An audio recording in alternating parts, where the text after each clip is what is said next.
नमस्कार दोस्तों, स्वागत है आप सबका आपके अपने YouTube channel Vasu GS centre पे। जी हाँ दोस्तों, जैसा कि आप सभी को पता है कि झारखंड नगर पालिका का एग्ज़ाम 29 अक्टूबर को संपन्न हो चुका है और कितने बेहतरीन ढंग से हुआ है, कितने फेयरली हुआ है, ये आप सबको बताने का ज़रूरत नहीं है। आप सभी जान रहे हैं कि कितने जेन्युइनली तरीके से एग्ज़ाम को लिया गया है। और हकीकत ये है दोस्तों कि जेएसएससी या सरकार अपनी कमियों को छुपाने के लिए 16 बच्चों पे अत्याचार कर रही है और अपनी कमियों को छुपा रही है ये दिखाकर कि बच्चे गलत हैं, स्टूडेंट्स गलत हैं। हालांकि मैं आप सबको बता दूं कि जो बच्चों की मांग थी, जो बच्चों का विरोध था, वो जेन्युइन था और सरकार कहिए या जेएसएससी आयोग कहिए, अपनी गलतियों को छुपाने के लिए उन 16 निर्दोष बच्चों को अभी जेल में बंद कर रखा है। उनके ऊपर अत्याचार की जा रही है, उनके ऊपर तरह तरह का आरोप लगाया जा रहा है। जी हाँ दोस्तों, ये बात है जैसा कि आप सभी को पता होगा, और अगर नहीं पता है, नई जानकारी में है, तो मैं आप सबको बता देता हूं कि झारखंड सचिवालय का जो एग्जाम झारखंड नगर पालिका का जो एग्जाम हुआ है, उसमें कई अलग अलग सेंटर से ये खबरें निकल करके आई। ये बच्चों का कहना है कि सर हमारे कॉपी का सील जो था वो खुला हुआ था, पहले से खुला हुआ था। कई ऐसे ओएमआर सेट गायब थे, ठीक है, जो बाद में फिर उनको अरेंज करके दिया गया। तो और बहुत सारे बच्चों का ये कहना है कि सर जो कॉपी दिया गया था उसमें जो बुकलेट नंबर था वो मार्कर से लिखा हुआ था। हालांकि आपने देखा होगा कि एक प्रेस एक नोटिस जो रिलीज किया गया था, संत पॉल कॉलेज रांची बहु बाजार इसका एड्रेस है। तो संत पॉल कॉलेज में जब बच्चों ने विरोध किया तो वहाँ के जो सेंटर हेड थे उन्होंने एक रिटेन दिया, जो आप हमारे टेलीग्राम ग्रुप में जाकर के देख सकते हैं। तो दोस्तों, एक तरफ वो है और एक तरफ जैसा कि आप सभी को पता है कि कल आयोग के वेबसाइट पे एक नोटिस जारी किया गया है इसी के संबंध में कि जो सील खुले हुए मिले हैं या फिर ओएमआर सीट ये सब जो गायब था, इसके संबंध में एक नोटिस जारी किया गया है। वो भी आपको हमारे टेलीग्राम ग्रुप में मिल जाएगा। अगर दोनों नोटिस को आप देखेंगे ना तो वो बस साफ आपको अंदाजा लग जाएगा कि जेएसएससी जो है वो सिर्फ इसमें किसी तरह से इसको टाल करके और आगे जो है वो अपना काम निकालना चाहती है। जी हाँ दोस्तों, जैसा कि मैं आप सबको इन्फॉर्म कर दूं कि जो संत पॉल कॉलेज में जब स्टूडेंट्स ने विरोध किया सील खुले होने का या फिर जो ओएमआर सीट जो प्रॉपरली अरेंज न होने का, तो तरह तरह की जो समस्याएं आई थी, इसका जब विरोध हुआ तो वहां का जो सेंटर हेड है उन्होंने क्या किया कि रिटेन में इस मामले को दे दिया है ना। आप हमारे कम्युनिटी टैब पे जाके देख सकते हैं। और जेएसएससी का मानना है कि ऐसी कोई भी बातें नहीं हुई है। और एक और जो सेंटर था, जो डीएवी अलकुसा धनबाद का सेंटर था, वहां पे तो मेजर प्रॉब्लम हो गया। और मेजर प्रॉब्लम ये हो गया कि वहां पे जब बच्चों ने विरोध किया तो विरोध करने के बाद 16 बच्चों को भी हिरासत में डाल दिया गया और इनके साथ अत्याचार किया जा रहा है। देखिए, अभी ये तो ठीक है, इनके साथ अगर ऐसे ही होने छोड़ दिया जाए ना तो आने वाले एग्जामिनेशन देखा जाए तो एक बहुत ही बड़े लेवल का एग्जाम है और मैक्सिमम स्टूडेंट्स जो है इस एग्जाम पे डिपेंडेंट है, क्योंकि काफी सालों से आप में से ऐसे स्टूडेंट्स हैं जो तैयारी में लगे हुए हैं। तो दोस्तों, आज अगर चुपचाप अगर आप बैठ गए ना तो आगे भी ये धांधली चलता रहेगा, आगे भी ये प्रॉब्लम चलता रहेगा और आप हाथ पे हाथ धरे बैठे रहेंगे, क्योंकि हर बार जेएसएससी या सरकार अपनी कमियों को छुपाने के लिए ऐसे ही 2 4 10 20 स्टूडेंट्स को पकड़ेगा, कुछ शिक्षकों को डराएगा, धमकाएगा, जेल में डालेगा और फिर अपना काम निकाल लेगा। मतलब अगर उसके पास पावर है, उसके पास सब कुछ है, तो वो कुछ भी करे। स्टूडेंट्स का मेहनत गया तेल लेने, स्टूडेंट्स का उम्मीद गया तेल लेने, स्टूडेंट्स का जिंदगी गया तेल लेने। सोचिए ना, जिस भरोसे से सरकार बैठी हुई है उसी की जिंदगी के साथ खिलवाड़ कर रही है और आप हम सभी बैठ करके देख रहे हैं। इन 16 स्टूडेंट्स का क्या गलती है भाई? बस इन्होंने सही चीजों की मांग तो की है ना, बस यही तो गलती है। सही इन्होंने कहा कि ये गलती है ना, हमें इससे संतुष्टि नहीं मिली, आप इसको रिटेन में दे दीजिए या फिर इसे हमें संतुष्ट कर दीजिए। लेकिन नहीं, इसे डराया धमकाया गया, इन्हें रूम में कमरे में बंद करके रखा गया।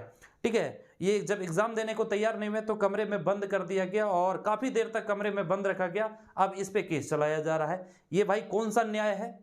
अगर आप गलत हो, मैं जेएसएससी को कहता हूं कि अगर आप सही हो तो भाई आप एक काम कीजिए ना, आप अपनी सबूत दे दीजिए ना कि हम सही है, देखिए हमारे तरफ से कोई भी मिस्टेक नहीं है। आप ये स्टूडेंट्स को डरा करके धमका करके आप क्या दिखाना चाह रहे हैं कि हमारा काम सही है? आप झूठ मूठ में विरोध करें। अगर झूठ मूठ में विरोध कर रहे हैं तो बताइए, ये संत पॉल कॉलेज जो रांची है, है ना, उन्होंने फिर रिटेन क्यों दिया जब आपका सील खुला हुआ नहीं था? तो या फिर जो OMR शीट में जो मार्कर चला हुआ है भाई, क्यों वो स्टूडेंट चला दिए हैं क्या? और अगर स्टूडेंट चला दिए हैं तो क्या है, आप वो मार्कर को क्यों अलाउ किए थे अंदर? हालांकि ये सब तो ऐसा नहीं है, वो मार्कर से लिखा हुआ ही था। आपका बुकलेट नंबर जो है वो प्रॉपरली अरेंज नहीं है, बुकलेट नंबर में इतनी सारी कमियां हैं, OMR शीट नहीं मिल पा रहा है, फिर अब्सेंट स्टूडेंट्स वाले को उठा करके प्रेजेंट वाले को दिया जा रहा है। भाई ये कौन सा न्याय है? और जब स्टूडेंट विरोध करे तो सरकार अपनी पावर दिखाती है कि हमारे पास पुलिस है, हमारे पास जेल है ना। भाई स्टूडेंट्स अगर इतने सालों से मेहनत कर रहा है तो बस JSSC से यही रिक्वेस्ट है ना, या सरकार से यही रिक्वेस्ट है कि आप फेयरली एग्जाम ले लो, जो उसका हकदार है उसी को वो सीट दे दो। लेकिन नहीं, अब ऊपर ऊपर क्या हुआ है, सीट बिका है नहीं बिका है, कितने में बिका है हम नहीं जानते, कुछ नहीं जानते। लेकिन ये 16 स्टूडेंट्स ने क्या किया है, इन्होंने तो अपनी जेन्युइन लड़ाई लड़ा, अपने हक की लड़ाई लड़ा। ये बस यही चाहते हैं कि फेयरली एग्जाम हो जाए। हालांकि अभी भी बहुत स्टूडेंट सो रहे हैं। दोस्तों मैं आप सबको बता दूं कि आगे इसका परिणाम बहुत बुरा होगा, और आगे जितने भी एग्जामिनेशन होंगे ना, क्योंकि एक रास्ता मिल जाएगा। अभी अगर आप नहीं जागे, अभी अगर ये 16 स्टूडेंट्स के लिए सबको नहीं लड़े ना, तो आने वाले समय में आपके लिए कोई खड़ा नहीं होगा, और हर एग्जाम का सीट इसी तरह से बिक जाएगा, हर एग्जाम का क्वेश्चन इसी तरह से रातों रात बेच दिया जाएगा, और फिर आप हाथ में हाथ धरे रह जाओगे, आपका मेहनत बर्बाद हो जाएगा। अगर आपके अंदर काबिलियत है तो 20 लाख 25 लाख 30 लाख जितना में भी सीट बिक रहा है, आप देकर के उसको खरीद लीजिए।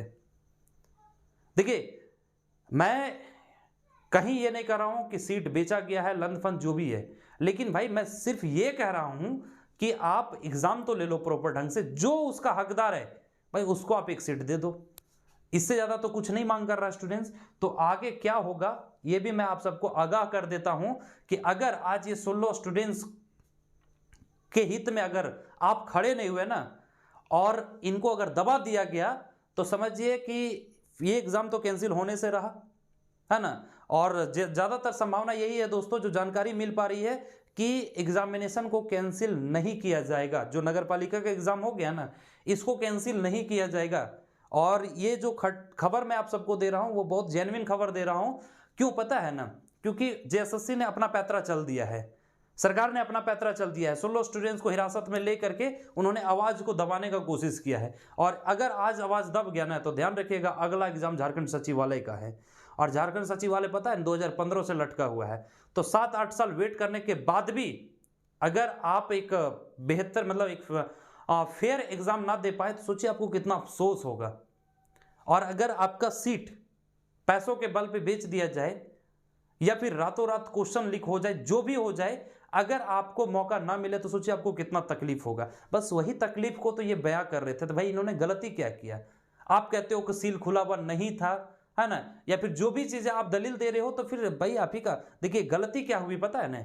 जिस सेंटर में प्रॉब्लम था ना, उस सेंटर वाले बच्चों को ना लिखवा करके वहां के सेंटर हेड से ले लेनी चाहिए थी कि भाई देखिए ये सील खुला हुआ है, हम एग्जाम तो दे रहे हैं, लेकिन आप ये लिख करके दीजिए कि देखिए ये आपका सील खुला हुआ है, या फिर ये प्रॉब्लम है, OMR शीट इतना गायब है ना, स्टॉक से इतना लाया गया है। तो ये सारी चीजें अगर होता ना, तो आज कभी भी हिम्मत नहीं होता झारखंड सरकार को या फिर JSSC को कि भी इस तरह का बयान वो जारी कर दे। सो तो मैं आप सबसे बस यही आग्रह करना चाहता हूं कि देखिए आज आपको आगे आना होगा उन तमाम 16 स्टूडेंट्स के लिए, उन सभी अभ्यर्थियों के लिए जो इस सीट के हकदार थे, जो इसका हकदार थे, और उन्हें इस सीट से वंचित किया गया। सीट को चाहे बेच के किया गया हो, या फिर पेपर लीक करके किया गया हो, या फिर जैसे भी किया हो, भाई सरकार से हमारी यही एक विनती है कि आपने अगर कानून बनाया तो उसको इम्प्लीमेंट कीजिए, उसको उस पर आप वर्क कीजिए। और जो भी, क्योंकि भाई डिपार्टमेंट तो सब जगह आपका काम कर रहा है ना, तो आप सोचिए ना कि इतनी मतलब क्वेश्चन में इस तरह के क्यों आखिर प्रॉब्लम्स देखने को मिल रहे हैं कि आपका बुकलेट नंबर जो है वो सही नहीं है। क्यों भाई? स्टूडेंट से आप पैसा कम लिए हो क्या? ऐसा थोड़ी कि 100 रुपया आपने चार्ज रखा था, 50 रुपया रखा था, तो आपने डिस्काउंट कर दिया है कि चलो तुम 60 रुपया दो, तुम्हारे जो क्वेश्चन का बुकलेट नंबर मार्कर से लिखा हुआ है। ऐसा तो आपने कंप्रोमाइज नहीं किया भाई। आप एजेंसी को किस तरह से जिम्मा दिए हो, एजेंसी क्या कर रही है देखना आपकी काम है, IO क्या कर रही है देखना सरकार का काम है। हम स्टूडेंट्स को, हम सभी झारखंड के युवाओं को बस फेयर एग्जाम चाहिए। हम ये नहीं कह रहे हैं कि आप एग्जाम को बहुत ज़्यादा ये करिए, बस फेयर एग्जाम लीजिए, ऑन टाइम एग्जाम लीजिए, ऑन टाइम रिजल्ट दीजिए। अगर हमारे अंदर काबिलियत होगी, स्टूडेंट्स के अंदर काबिलियत होगी, तो वो लड़ करके एक सीट ले लेगा। लेकिन इस तरह से खिलवाड़ करना सही नहीं है। तो दोस्तों मैं आप सबसे फिर से मैं एक विनती करना चाहता हूं कि झारखंड सचिवालय में ऐसा ना हो, क्योंकि क्या गारंटी कल झारखंड सचिवालय के एग्जाम में भी ऐसा हो और आपके विरोध करने पे 10 से 15 बच्चों को पकड़ करके जेल में डाल दिया जाएगा, फिर सारे झारखंड के युवा शांत हो जाएंगे, अशांत हो जाएंगे, जेएसएससी अपना काम कर लेगी, है ना, सरकार अपना काम कर लेगी, फिर वो मंच पे चढ़ करके बड़ा बड़ा मतलब एक डिंग हाकेगा कि हमने ये किया वो किया ये किया। देखा उन्हें अपने कि जेपीएससी वाला जो क्लियर कितने फेयर तरीके से किया, लेकिन कौन सा ऐसा मंच है जहां पे हमारे जो माननीय मुख्यमंत्री साहब है वहां से जाकर के नहीं बोले। वो ये नहीं बोलते कि भाई हमने कितना गलत ढंग से एग्जाम लिया, बस उन्होंने ये कहा हमने इतनी नियुक्ति दी, हजारों की लाखों की संख्या में नियुक्ति दी। भाई सोचिए ना, तो नेता लोग अपने तरीके से बात करेंगे, लेकिन आपका जो अपना कर्तव्य है वो आपको करना होगा। और जो भी प्रॉब्लम्स हुए हैं, जो भी सबूत जिनके पास है दोस्तों, ठीक है, वो सारे आगे लेकर के आइए, क्योंकि आप गए थे एग्जामिनेशन सेंटर पे, आपने एग्जाम दिया है, जहां कहीं भी डाउट लगता है आपको, ठीक है, अगर कल रह करके आगे का प्रोसेस जुडिशरी सेक्शन में भी जाना पड़े तो ये जाएगा मामला, लेकिन ये इस तरह से अत्याचार नहीं चलेगा। क्योंकि कब तक आप जिंदगी किसके साथ खेलोगे? एक तो एग्जाम को इतना डिले ले रहे हो कि भाई, और वैसे भी स्टूडेंट जो है काफी हताश है, काफी मनोबल टूट चुका है, कितनों का लाइफ खराब हो चुका है, कितनों का एज पार हो चुका है, और अब जब एग्जाम होता भी है तो इस तरह से एग्जाम होता है, तो बताइए किसको पढ़ने का मन करेगा? अब पता नहीं, जो स्टूडेंट्स अभी भी बैठ करके पढ़ रहे हैं, आप एक दिन का समय निकालिए उन तमाम स्टूडेंट्स के लिए जो जेन्युइन लड़ाई लड़ रहा है ना, नहीं तो बैठ के पढ़ने से कुछ नहीं होगा। रातों रात सीटें बिक जाएगी, रातों रात क्वेश्चंस बिक जाएंगे। आप चाहे जितना भी पढ़ लीजिए भाई, क्वेश्चन लेने वाला तो 100 में 100 लेकर के आएगा, है ना। फिर आप अपने पढ़ाई को रखिएगा तकिए के नीचे, अपने टैलेंट को रखिएगा तकिए के नीचे। हाँ, आप में से बहुत सारे लोग ऐसे भी जो आएंगे कि पढ़ने वाला पढ़ करके सीट ले लेगा, बेशक ले लेगा भाई, है ना, लेकिन कितने? जब सीट ही नहीं बचेगा तो क्या लोगे? कौन सा सीट लोगे आप भाई? तो आगे आना होगा आप सभी को, और सभी से रिक्वेस्ट है कि इस वीडियो को जितना ज्यादा हो सके शेयर कर दीजिए, ताकि गवर्नमेंट के ऊपर, आयोग के ऊपर एक प्रेशर बन सके, और हमारी मांग जो है उस मांग के अकॉर्डिंग जेन्युइन एग्जाम हो, एकदम फेयरनेस तरीके से एग्जाम हो, किसी भी तरह का कोई किंतु परंतु ना हो। क्यों जरूरत पड़ेगा स्टूडेंट्स को विरोध करने? क्यों भाई? स्टूडेंट्स यहां से सोच करके गए थे कि हम जब डीएवी सेंटर में जाएंगे, ये जो डीएवी अलकुसा सेंटर में, वहां पे जाकर के हमको विरोध करना। वो तो भाई एग्जाम देने गए थे, कितने दिनों से, पता नहीं कितने रात को नहीं सोए होंगे, वो तैयारी करके गए होंगे, बस इसी उम्मीद के साथ कि हम एग्जाम दे करके आएंगे। लेकिन वहां की स्थिति देख करके इन्हें विरोध करना पड़ा, और विरोध जब करना पड़ा तो आज उन्हें इस तरह से उनके ऊपर अत्याचार किया जा रहा है। तो जो भी आपका राय है दोस्तों, आप अपना राय जरूर दें, और इस पे जितना ज्यादा से ज्यादा संख्या में हो सके लोग एकजुट होइए, और एकजुट होकर के इन तमाम स्टूडेंट्स के लिए हम लोग लड़ेंगे, और इनके ऊपर जो भी कानूनन कार्रवाई की जा रही, इसको तो वापस लेना होगा गवर्नमेंट को, क्योंकि इनकी मांगे सही थी, है ना। अब ये तभी पॉसिबल है जब सब लोग एकजुट होकर के एक स्वर में जब बोलेंगे, तभी पॉसिबल है। नहीं तो भाई, झारखंड को आप जानते हैं, और झारखंड सरकार को भी जानते हैं, और झारखंड के आयोग को भी जानते हैं कि ये कितना मल्टी टैलेंटेड है, है ना। मल्टी टैलेंटेड मतलब खुद समझ जाइए। तो दोस्तों, आपका क्या राय है, आप हमें कमेंट में जरूर बताइए। आपको सारे चीजें, जो भी क्वेश्चन लीक के मामले में हो, या फिर जो भी चीजें हुई है, सब हमारे टेलीग्राम ग्रुप में आपको मिल जाएगा। टेलीग्राम ग्रुप में आप ज्वाइन होने के लिए वीडियो के डिस्क्रिप्शन में लिंक दिया हुआ है, वहां से आप ज्वाइन हो सकते हैं, उसमें जुड़ सकते हैं। वहां पे आपको सब चीज दिख जाएगा, है ना। फिर आपको अपने आप समझ में आ जाएगा कि जो मैं सारी बातें बता रहा हूं वो एकदम सही है, 100% सत्य है, और लड़ाई लड़नी चाहिए, ताकि आने वाले झारखंड सचिवालय के एग्जाम में किसी तरह का कोई प्रॉब्लम ना हो। ठीक है, तो चले आगे जो कुछ भी होगा हम अपडेट आप सबको देते रहेंगे, लेकिन बस जाते जाते यही रिक्वेस्ट है कि आप अपने हक की लड़ाई के लिए आपको आगे आना होगा, और गलत को बर्दाश्त कभी नहीं किया जाएगा। ठीक है, तो मिलेंगे इसी तरह के नए वीडियोस के साथ, तब तक के लिए जय हिंद दोस्तों।